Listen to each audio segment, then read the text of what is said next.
So for for Impact, the first match I want to discuss was the Knockouts Championship match with the champ Laurel Vanessa defending against Ali. I thought and knew that Laurel would retain, and she did. It was somewhat obvious to know that Laurel would retain her championship. She hit Ali with the Unprettier, which was Christian's move whenever he was in the WWE, before he retired, and it was also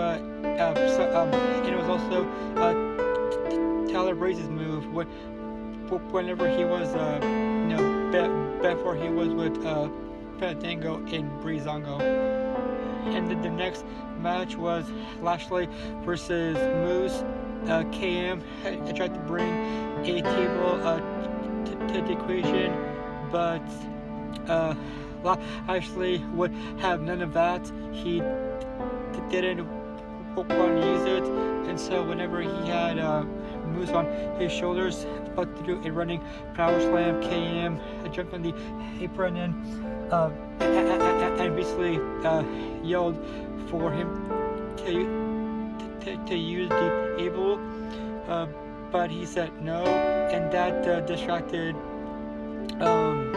Lashley long enough to where Moose would capitalize and pin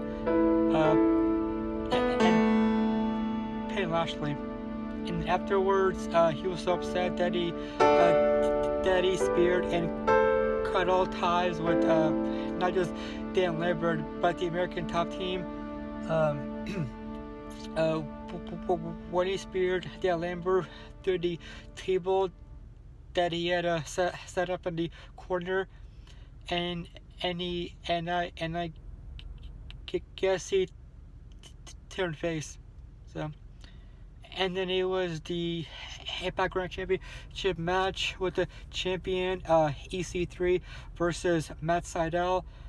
I thought that EC3 would honestly retain, but no. Whenever EC3 hit Sydal with the 1%er, he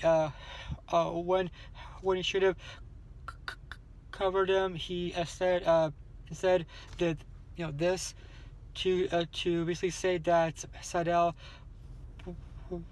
was a choke artist and all that stuff, and then but Sydal rebounded and hit the shooting star press for the win. And honestly, I felt it was a good thing because EC3 announced that he was actually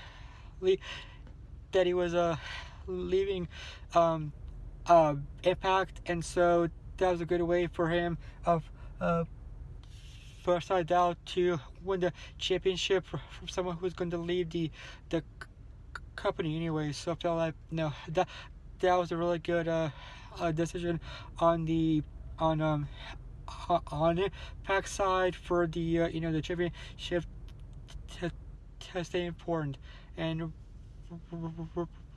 relevant. Yeah, and then and then it was the Activision Championship match from a Japanese promotion.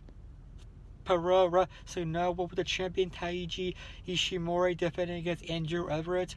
I knew that Ishimori would retain because it would be obvious, it would be pretty stupid for him to lose the championship very like that after he won in first place. And so that would be a huge waste of a title reign, and so I knew he would win, and he did when he hit Andrew Everett with a 450 splash.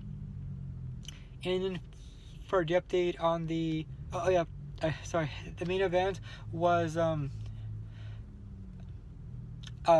Eli Drake defending his championship against Johnny Impact and Alberto Patron in a three-way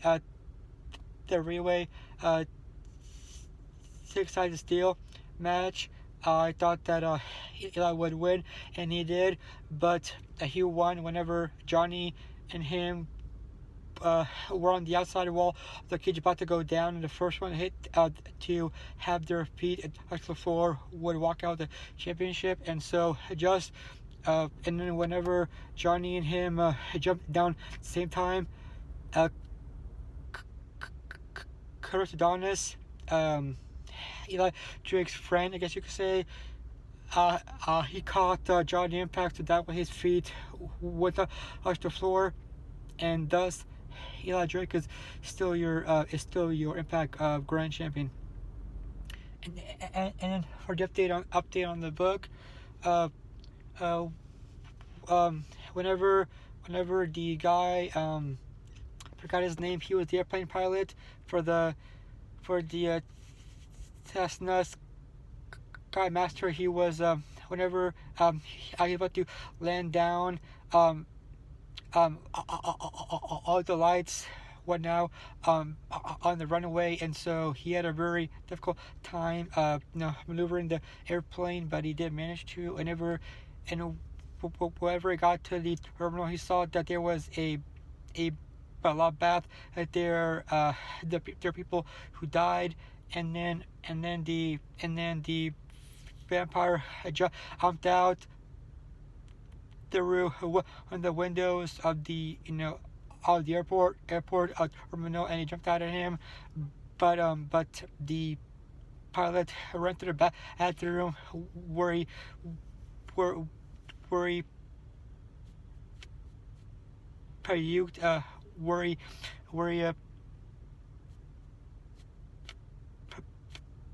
out the lunch that he had, and then just after that, the vampire was in the same room as him, even though he couldn't be seen because the mirror doesn't show his their reflection, and the vampire made the guy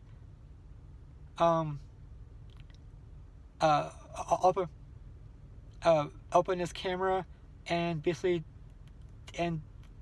destroyed the film that he had. But then, whenever he ran out of the bathroom, he was stopped by, I guess, security guards who basically arrested him. I don't know why. And then the story that on which I am is a guy who obviously kidnaps kids and put them in his van, just like a very creepy guy, and he puts him in his van because he owes a debt to this guy who to whom he owes money, and so that was a bet. Either he kidnaps kids, or he has his arms broken into pieces. And yeah, he saw one kid crying in a mall. He led the child to his van, where he basically now is a victim. See, a pretty dark story, I know, but then again, it's Stephen King, so what do you expect? Alright, that's all I have for today. I will definitely do a review on NXT TakeOver Philadelphia on Sunday. I will definitely review it.